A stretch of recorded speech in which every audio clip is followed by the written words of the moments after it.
നമസ്കാരം. അപ്പോൾ നമ്മളിന്ന് പുറത്തേക്ക് ഇറങ്ങിയതായിരുന്നു രാവിലെ. അപ്പോൾ ഇന്ന് അത്യാവശ്യം തെളിച്ചമൊക്കെ ഉള്ള ഒരു ദിവസമാണ്. അപ്പോൾ ഇങ്ങനെ കെ.എസ്.ഇ.ബിക്കാർ അവരുടെ പണിയൊക്കെ ചെയ്തുകൊണ്ടിരിക്കുന്നത് കണ്ടു. അപ്പം അവരെ കുറ്റം പറയാനൊന്നുമല്ല, എങ്കിലും നമ്മൾ രാവിലെ ഇറങ്ങിയപ്പോൾ കണ്ട ചില കാഴ്ചകൾ നമുക്ക് അത്ര സുഖമായിട്ട് തോന്നിയില്ല.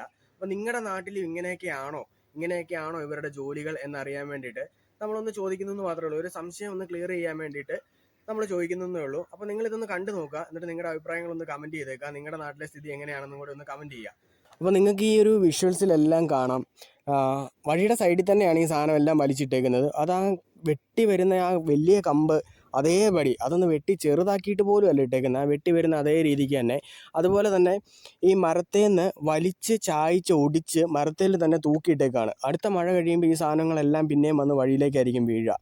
അതേപോലെ ആൾക്കാർ നട്ട് പിടിപ്പിച്ചേക്കുന്ന തൈമരങ്ങളൊക്കെ ഉണ്ട്.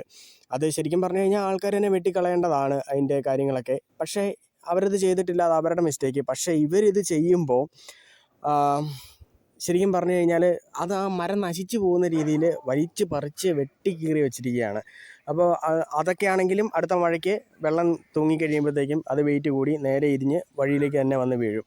അപ്പോൾ ഇത് ശരിക്കും പറഞ്ഞു കഴിഞ്ഞാൽ ഇത് പൂർണ്ണമായിട്ട് ചെയ്യുന്നതിന് വേണ്ടിയിട്ടല്ല ഇവരെ സ്റ്റാഫായിട്ട് വെച്ചിരിക്കുന്നത്. അല്ലെങ്കിൽ ഇതിപ്പോൾ ചെയ്യുന്നത് കോൺട്രാക്റ്റുകാരാണെങ്കിൽ അവരെ പിരിച്ചുവിടുക.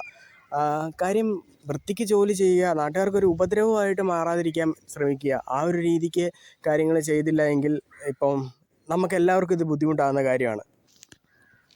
അപ്പം നമ്മുടെ ഒരു കൈപ്പൊക്കെ ഉള്ളൂ. വണ്ടി വന്നു കഴിഞ്ഞ് കഴിഞ്ഞാൽ ഉറപ്പായിട്ടും വണ്ടിയുടെ മുകളിൽ തന്നെ ആയിരിക്കും. ഇത് നിങ്ങൾക്ക് കണ്ടു കഴിഞ്ഞാൽ അറിയാം, മുകളിൽ നിന്ന് വലിച്ചിട്ട് അവിടെ നിന്ന് വിടിയിപ്പിച്ചിട്ടില്ല, ഇങ്ങനെ ചായച്ച് ഒടിച്ച് ചായച്ച് ഇവിടെ വെച്ചേക്കാണ്. അപ്പോൾ ഉണങ്ങിയിട്ടും ഇങ്ങനെ തൂങ്ങിക്കിടക്കത്തേ ഉള്ളൂ. ചിലപ്പോൾ പിള്ളേരൊക്കെ നടന്നു പോകുമ്പോഴത്തേന് ഈ സാധനം വന്ന് തലയോട്ട് വീഴാനും മതി. അപ്പോൾ ആ ഒരു രീതിയിലാണ് ഇവിടെ ടച്ച് വിട്ടേക്കുന്നത്. അതായത് താഴെ വന്നിട്ടില്ല. താഴെ വന്നു കഴിഞ്ഞാൽ മാറ്റാറില്ല. മാറ്റണമെന്ന് വിചാരിച്ചാണോ എന്ന് അറിയത്തില്ല. മുകളിൽ നിന്ന് വിടിയിപ്പിച്ചിട്ടുണ്ട്, ലൈനെ തട്ടുന്നില്ല, അവിടെ തന്നെ ഒടിച്ച് തൂക്കി വെച്ചിരിക്കുന്നു. ഇതാണ് ഞങ്ങൾക്ക് പിന്നെ ഇതൊരു പുതുമയൊന്നുമല്ല. കുറേ നാളായിട്ട് ഞങ്ങൾ ഇതൊക്കെ തന്നെയാണ് കണ്ടുകൊണ്ടിരിക്കുന്നത്. അപ്പോൾ നമുക്ക് അടുത്ത സ്ഥലം കൂടെ കാണാം. അപ്പം നമ്മൾ മുമ്പേ കണ്ട പോലെ അതേപോലെ തന്നെയുള്ള ഒരു കാഴ്ചയാണ്. പക്ഷെ കുറച്ച് വ്യത്യാസമുണ്ട്. ഇതൊരു വീട്ടിലേക്ക് പോകുന്ന പ്രൈവറ്റ് വഴിയാണ്. അപ്പോൾ ഇവരുടെ വർക്ക് തുടങ്ങിയപ്പോഴത്തേക്ക് ഏകദേശം രാവിലെ ഇവരൊക്കെ ചിലപ്പോൾ ജോലിക്ക് പോയിട്ടുണ്ടാവാം. വൈകിട്ട് ഇരുട്ടിയിട്ടൊക്കെ ആവാം അവർ തിരിച്ചു വരുമ്പോൾ. ടൂ വീലറിലൊക്കെയാണ് വരുന്നത് എങ്കിൽ ഒരുപക്ഷെ അവർ നേരെ ഇവിടുന്ന് വളഞ്ഞു വന്ന് കയറി കഴിയുമ്പോൾ തന്നെ ഇതേൽ തട്ടിപ്പറഞ്ഞ് ഇവിടെ വീഴാനൊക്കെ സാധ്യതയുണ്ട്. ഒരു വീട്ടിലേക്ക് പോകുന്ന വഴി അതേപടി വെട്ടിച്ചാടിച്ച് വൃത്തികേടാക്കി ഇട്ടിരിക്കുകയാണ്. അപ്പോൾ അതൊന്ന് വലിച്ച് സൈഡിലേക്ക് വെക്കാനോ ഒന്ന് വെട്ടിക്കൂട്ടിയിടാനോ ഉള്ള ഒരു യാതൊരു തരത്തിലുള്ള ഒരു മാന്യതയും അവരുടെ ഭാഗത്തുനിന്ന് ഉണ്ടായിട്ടില്ല. അതേ രീതിയിലുള്ള വലിയ കമ്പൊക്കെ വലിച്ച് ചാടിച്ച പോലെ, അതേപോലെ നിങ്ങൾക്ക് പോയി നോക്കിക്കഴിഞ്ഞാൽ കാണാം, വലിയ കമ്പൊക്കെ വലിച്ച് ചാടിച്ചിട്ടത് അതേപടി അങ്ങനെ തന്നെ കിടക്കുകയാണ്. കാപ്പിക്കമ്പായിട്ടും കാപ്പിയൊക്കെ തോന്നുന്നു, വിളവെടുക്കുന്ന കാപ്പിയൊക്കെ ആയിരുന്നു തോന്നുന്നു. അതൊന്നും നമുക്ക് വിഷയമല്ല. കാര്യം കറണ്ട് കമ്പി പോകുന്നതാണല്ലോ, വെട്ടേണ്ട സാധനങ്ങളൊക്കെ വെട്ടണം. പക്ഷേ ഇതേപോലെയാണോ ഇത് വെട്ടിയിടേണ്ടത് എന്നുള്ളൊരു സംശയമുണ്ട്. അപ്പോൾ നമുക്ക് അടുത്ത കാഴ്ചയിലേക്ക് നോക്കാം. അപ്പോൾ ഇതൊരു മുനിസിപ്പാലിറ്റി റോഡാണ്, എങ്കിലും വീതി കുറഞ്ഞ റോഡാണ്. സ്കൂൾ ബസ് പല സ്കൂളുകളുടെ ഈ ചുറ്റുവട്ടത്ത് തന്നെ ഒരു 4-5 സ്കൂളുണ്ട്. ഈ സ്കൂളുകളുടെ എല്ലാം വണ്ടി ദിവസവും കടന്നു പോകുന്ന ഒരു വഴിയാണ്. ആ വഴിയിൽ നമുക്കറിയാം, കുട്ടികൾ എത്ര പറഞ്ഞാലും കൈയും തലയൊക്കെ പുറത്തേക്ക് ഇട്ടുകൊണ്ടേ ഇരിക്കത്തുള്ളൂ, പ്രത്യേകിച്ച് മെയിൻ റോഡിൽ നിന്ന് മാറി കഴിയുമ്പോൾ. അപ്പോൾ ആ റോഡിലേക്കുള്ള കാഴ്ചയാണ്. ഈ ഒരു മരം എന്ന് പറഞ്ഞു കഴിഞ്ഞാൽ അതിന് ചെറിയ ചെറിയ മുള്ളൊക്കെ ഉള്ള മരമാണ്. അപ്പം അതെല്ലാം വലിച്ച് ചാടിച്ച് വേസ്റ്റാക്കി. അത് ഒരാൾക്ക് നടന്നു പോകാൻ, ഒരു വണ്ടി വന്നു കഴിഞ്ഞാൽ നടന്നു പോകാനുള്ള സ്ഥലം പോലും ഇല്ല. ഒരു ടൂ വീലർ ഓപ്പോസിറ്റ് വന്നു കഴിഞ്ഞാൽ ഇതിനകത്തൂടെ വേണം കയറി പോകാനായിട്ട്. എന്നാൽ ഇത് അത്രയും സ്ഥലം ഇവിടെ വേസ്റ്റ് ആയിട്ട് സൈഡിൽ കിടപ്പുണ്ട്, മിച്ചം കിടപ്പുണ്ട്. അവിടെയോട്ട് ഇതൊന്ന് വെട്ടിക്കൂട്ടി വെക്കാനോ അങ്ങനെയുള്ള യാതൊരു കാര്യം ഇവർ ചെയ്തിട്ടില്ല.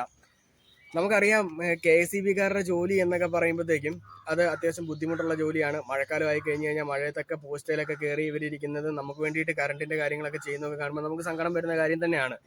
പക്ഷേ ഈ ജോലി ചെയ്യാൻ വേണ്ടിയിട്ട് വരുന്ന ആൾക്കാർ മനസ്സിലാക്കേണ്ട ഒരു കാര്യമുണ്ട്. ഈ ജോലിയൊക്കെ ചെയ്യാൻ വേണ്ടിയിട്ട്, ഇതൊക്കെ വൃത്തിയാക്കി ഇടാൻ വേണ്ടിയിട്ട്, ടച്ച് വെട്ടുക എന്ന് പറഞ്ഞു കഴിഞ്ഞാൽ ടച്ച് വലിച്ച് വഴി ചാടിച്ചിടുക എന്നുള്ളതല്ല, അത് വൃത്തിയാക്കി റോഡിൽ നിന്ന് മാറ്റാനും കൂടെയാണ് നിങ്ങൾക്ക് ശമ്പളം തരുന്നത്. അപ്പോൾ ഒരു ഗവൺമെൻറ് ജോലിക്ക് വേണ്ടിയിട്ട് PSC പഠിച്ച് നടക്കുന്ന ഇഷ്ടംപോലെ ചെറുപ്പക്കാരുള്ള നാടാണ് നമ്മുടെ. അപ്പോൾ ഇതൊക്കെ ചെയ്യാൻ വേണ്ടിയിട്ട് നിങ്ങൾക്ക് പറ്റില്ല എങ്കിൽ നിങ്ങൾ പരിപാടി നിർത്തി പോവുക. അതായത് ചെയ്യാൻ മനസ്സുള്ള, അല്ലെങ്കിൽ അതിനുവേണ്ടി ആഗ്രഹിക്കുന്ന ഒരുപാട് യുവാക്കൾ ഈ നാട്ടിലുണ്ട്. അപ്പോൾ ഒരു കാര്യം നിങ്ങൾ മനസ്സിലാക്കുക, ഇത് പൂർണ്ണമായിട്ട് ചെയ്യാൻ വേണ്ടിയിട്ടാണ് നിങ്ങൾ ശമ്പളം വാങ്ങിക്കുന്നത്. അപ്പോൾ ഞങ്ങളുടെ നാട്ടിൽ ഇങ്ങനെയാണ് ഈ ടച്ച് വെട്ടൽ എന്ന് പറഞ്ഞ ഒരു കലാപരിപാടി നടക്കുന്നത്. ഇതിനി വെട്ടിക്കൂട്ടിയിടണമെങ്കിൽ വീട്ടിലിരിക്കുന്ന വേറെ ആരെങ്കിലും ഒക്കെ വന്ന് അവരൊക്കെ വന്ന് വെട്ടിക്കൂട്ടി കഴിഞ്ഞാൽ മാറും. ഇല്ലെങ്കിൽ വഴി കൂടെ പോകുന്ന ആൾക്കാർ വലിച്ചു മാറ്റി വെച്ച് കഴിഞ്ഞാൽ വഴിയിൽ നിന്ന് മാറും. അതാണ് ഞങ്ങളുടെ നാട്ടിലെ അവസ്ഥ. നിങ്ങളുടെ നാട്ടിലെ അവസ്ഥ എങ്ങനെയാണെന്ന് നിങ്ങളൊന്ന് കമന്റ് ചെയ്യണം കേട്ടോ.